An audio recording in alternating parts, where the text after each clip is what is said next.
Welcome back to sports. I'm Travis Calvin. After a 43rd road loss in a row coming by the hands of West Virginia Mountaineers, the Kansas offense finds itself at an all too familiar crossroads. Redshirt freshman Carter Stanley stirred the quarterback pot yet again for Kansas after coming in relief of Montel Cozart. Now, Stanley wasn't playing against the Mountaineers' first string defense, but he still went 9 of 11 for 127 yards and 2 touchdowns. Contrast that with Cozart's 11 of 24 yards for 124 yards and a pick, and suddenly you have raised eyebrows once again at the quarterback spot. Coach Beatty didn't say who would start this Saturday, but noted that Stanley was ready.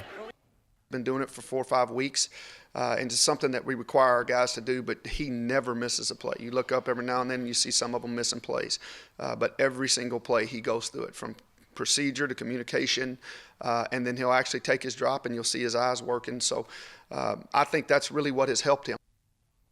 Kansas will have an easier go of it this week. They return home after a 2-game road trip to face the Iowa State Cyclones at home at 11 a.m. on Saturday. And while the quarterback position is again in the public eye, Nicole Fye found that Kansas defense is actually tied with Alabama in one key area. She has what you need to know for this week. On Saturday, the KU defense will take on an underrated Iowa State offense, one which boasts a mere 11 turnovers on the season. With only 5 of 8 fumbles lost and 6 interceptions thrown on the season, the Cyclones' ball security is no secret to the KU defense. They've done a great job with that, especially as much stuff they do in their offense. They're not throwing interceptions or protecting it. The running backs are, the quarterbacks are running it.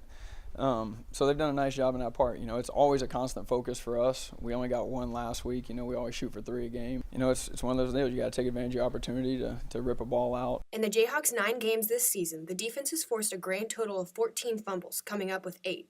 The group is tied with 12 teams for 25th in the NCAA in fumbles recovered, one of the 12 being the defensive SEC powerhouse Alabama.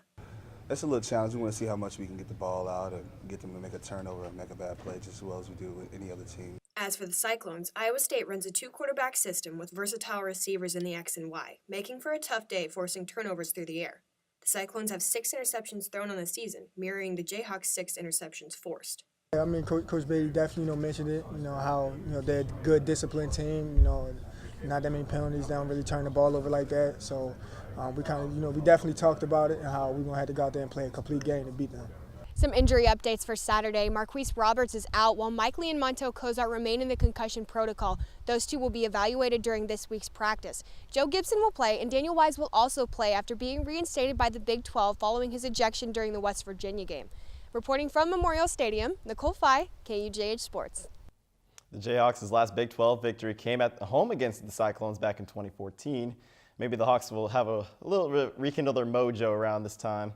The Kansas volleyball team doesn't need any mojo, though. They remain ranked the number 4 team in the land this week after not having a game that they would normally have on a Wednesday. Jayhawks have 4 games left this season and look to finish the season on a stronger note. Here's a look at the rest of the regular season KU has, which will progressively become more difficult this Saturday. This Saturday, the Hawks will play host to an even TCU Horned Frog team that is just 1-5 on the road in Big 12 conference play so far.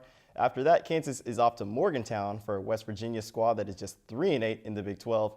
And then Iowa State and Baylor down the road will get a little bit more difficult as the regular season comes to an end.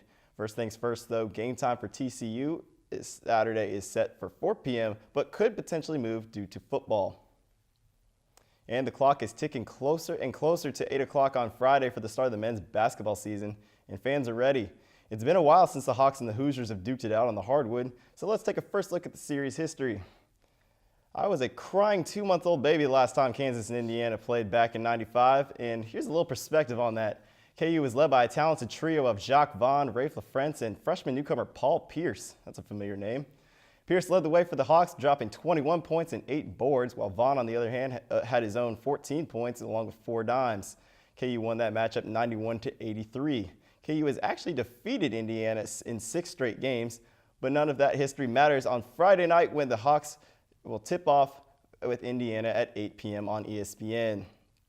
So many of you may not see the Jayhawks now in Fieldhouse anytime soon, but Lawrence Free State and Lawrence High announced they will play the City Showdown rivalry game on the Jayhawks' home floor.